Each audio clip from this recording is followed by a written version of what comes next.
ಸ್ನೇಹಿತರೆ, ಇದು ಸಾಗರದ ಮಾರಿಕಾಂಬ ದೇವಿ.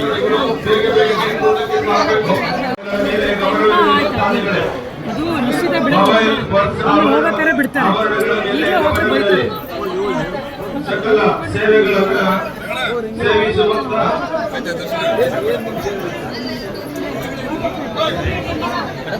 ಸ್ನೇಹಿತರೆ, ಇದು ಸಾಗರದ ಮಾರಿ ಜಾತ್ರೆಯ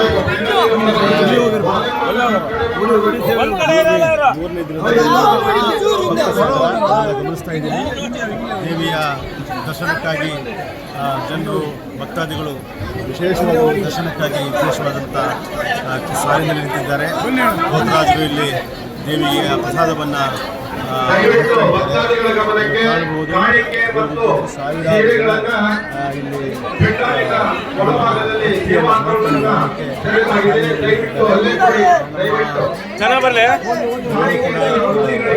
ಕೆಲಸ ಮಾಡ್ತಿದ್ದಾರೆ. ಅತಿ ಹೆಚ್ಚು ಜನ ಇಲ್ಲಿ ವಾಲಂಟಿಯರ್ಸೇ ಇರೋದೇ ಕಾಣ್ತಾ ಇದೆ. ವಾಲಂಟಿಯರ್ಸ್ ಸ್ವಲ್ಪ ಕಮ್ಮಿ ಆದರೆ ಒಳ್ಳೆಯದು ಅನ್ನೋದು ಕೂಡ ಭಾವನೆ. ಈಗಾಗಲೇ ಹಲವಾರು ಜನ ಆಸ್ಪತ್ರೆ ಕೂಡ ಸರಿಯಾದಂಥ ದರ್ಶನಕ್ಕೆ ಅವಕಾಶ ಆಗಿಲ್ಲ ಅನ್ನೋ ಆರೋಪಗಳು ಕೂಡ ಮಾಡಿದ್ದನ್ನು ನಾವು ಗಮನಿಸಬಹುದು. ಅವರು ಕೂಡ ಜನ ತಾಳ್ಮೆಯಿಂದ ತಮ್ಮ ಭಕ್ತಿಯನ್ನು ಸಮರ್ಪಣೆ ಮಾಡಲಿಕ್ಕೆ ಇಲ್ಲಿ ನಿಂತಿರುವುದನ್ನು ನೀವು ನೋಡ್ತಾ ಇದ್ದೀರಾ.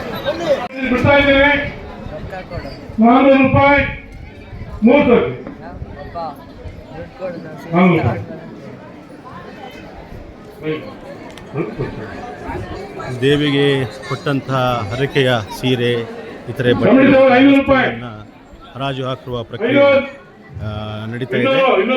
ಇಲ್ಲಿ ಗಮನಿಸ್ತಿದ್ದೀರಾ. 300 ರೂಪಾಯಿ ಒಂದದ್ದೇ, 300 ರೂಪಾಯಿ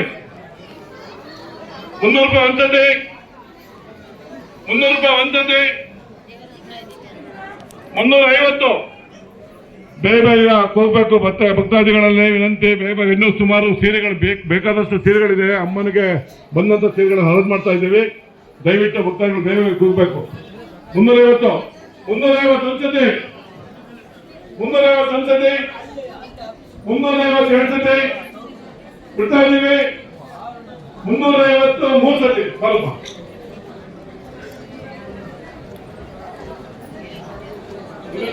ಎಲ್ಲರೂ ಚೆನ್ನಾಗಿದೆ. ದೇವಿಯ ಕೊಡಲಂತ 200 ರೂಪಾಯಿ, 250, 300 ರೂಪಾಯಿ, 350, 400, 400 ರೂಪಾಯಿ ಒಂದ್ಸತಿ, 400 ರೂಪಾಯಿ ಒಂದ್ಸತಿ, 400 ರೂಪಾಯಿ ಒಂದ್ಸತಿ. ಸೀರೆ ನೋಡಿ ಚೆನ್ನಾಗಿದೆ. 450, 450 ಒಂದ್ಸತಿ, 450 ಎರಡು ಸತಿ, 450 ಎರಡು ಸತಿ ಬಿಡ್ತಾ ಇದ್ದೇವೆ. 450 ಎರಡು ಸತಿ, 450 3 ಸತಿ. ಬನ್ನಿ 450.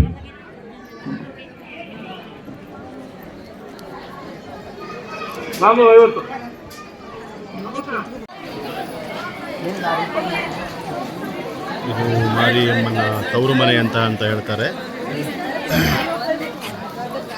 ಮೊದಲ ದಿನ ಪೂಜೆಗಳು ಆಗೋದು ಇಲ್ಲೇ ಇತ್ತು.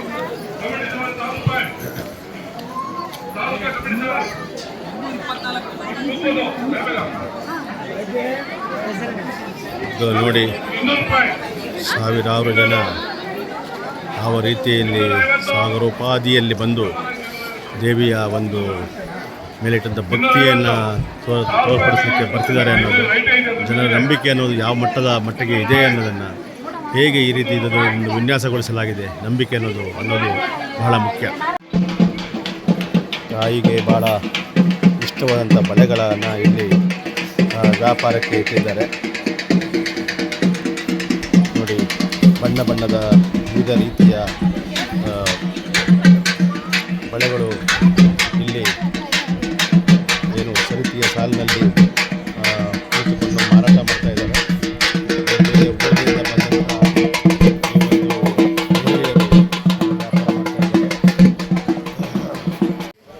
ಇದು ಸಾಗರದ ಮಾರಿಗುಡಿ ದೇವಿಯ ಬಲಭಾಗದಲ್ಲಿರ್ತಕ್ಕಂಥ ತಿಲಕ್ ರಸ್ತೆಯಲ್ಲಿ ಇರತಕ್ಕಂಥ ಒಂದು ವ್ಯವಹಾರಸ್ಥರ ಒಂದು ವ್ಯಾಪಾರಸ್ಥ ಸ್ಥಳ. ಇವರು ವ್ಯಾಪಾರಸ್ಥರು ಕೂಗ್ತಾ ಇದ್ದಾರೆ. ಹಾಂ ಸ್ಟೋರಿ ಹೀಗೆ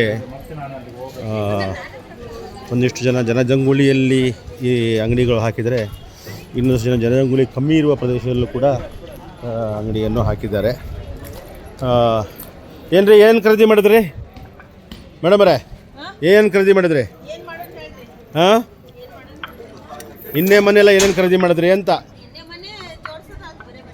ಹಾಂ,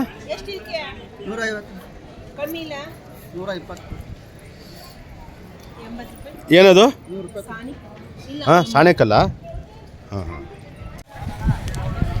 ತಿಲಕ್ ರಸ್ತೆಯಲ್ಲಿ ಹಾಕಿರುವಂತಹ ಹೆಚ್ಚಾಗಿ ಮಹಿಳೆಯರೇ ಬಳಸುವಂಥ ಅಂದದ ಆಭರಣಗಳು, ಮಕ್ಕಳು ಆಟ ಆಡುವ ಆಟದ ಸಾಮಾನುಗಳು ಎಲ್ಲ ಕಾಣಬಹುದು. ಭಾಳ ಹಸಿರು ಕೆಲಸ ಮಾಡಿರ್ತಕ್ಕಂಥ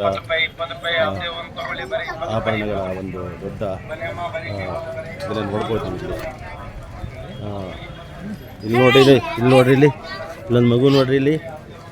ನಾಮ್ ಕ್ಯಾ ಹೈ? ಸೌಮ್ಯ. ಗಾಂವ್ ಬ್ಯಾ. ಹಾಂ ಹಾಂ ಹಾಂ, ಓಕೆ ಬಾಯ್.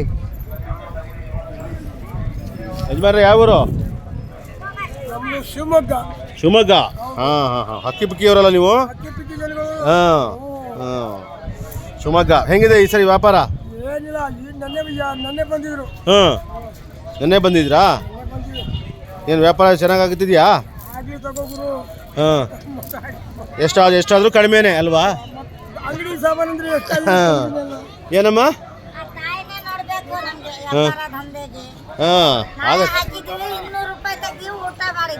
ಆಗತ್ತೆ ಬಿಡಿ, ಇನ್ನೂ ಟೈಮ್ ಇದೆಯಲ್ಲ, ಇನ್ನೂ ಸಮಯ ಇದೆಯಲ್ಲ. ನೀವು ಯಾವ ಊರಿಂದ ಬಂದಿದ್ದೀರಿ? ಯಾವ ಊರು? ದಾವಣಗೆರೆ. ಇವೆಲ್ಲವೂ ನೀವೇ ಉತ್ಪಾದನೆ ಮಾಡ್ತೀರಾ ಅಥವಾ ಖರೀದಿ ಮಾಡ್ತೀರಾ? ಖರೀದಿ ತೊಗೊಂಡು ಬರ್ತೀರಾ? ಎಷ್ಟು ವರ್ಷದಿಂದ ಉದ್ಯೋಗ ಮಾಡ್ತಿದ್ದೀರಾ? ಹೌದಾ? ಹಾಂ ಹಾಂ ಹಾಂ. ಅಮ್ಮ ನಿಮ್ದು ಯಾವ ಊರು? ಹೊಸನಗರನಾ? ಜಾತ್ರೆ ಬಂದಿದ್ದೀರಿ? ಮೂಲ ಊರು ಹೊಸನಗರನ ಅಥವಾ ಸಾಗರನ? ಹೊಸನಗರ. ಬಟ್ ಸಾಗರದ ಮಾರಿಯಮ್ಮ ನಡ್ಕೋತೀರಾ? ಹಾಂ, ಬರ್ತೀರಿ. ಹಣ್ಣುಕಾಯಿ ಎಲ್ಲ ಕೊಟ್ರಿ? ಈಗ ಮಡ್ಲಕ್ಕಿ ಹಾಕಿ ಕೊಟ್ರ. ಏನು ಹೆಸರು ನಿಮ್ಮದು? ಸರಸ್ವತಿ. ನಮಸ್ತೆ.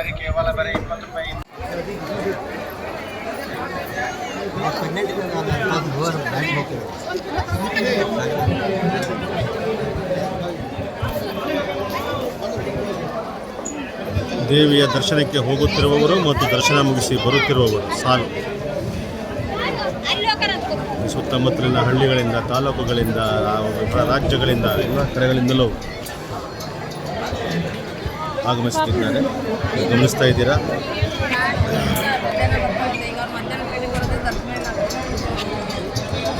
ಸಮಸ್ತ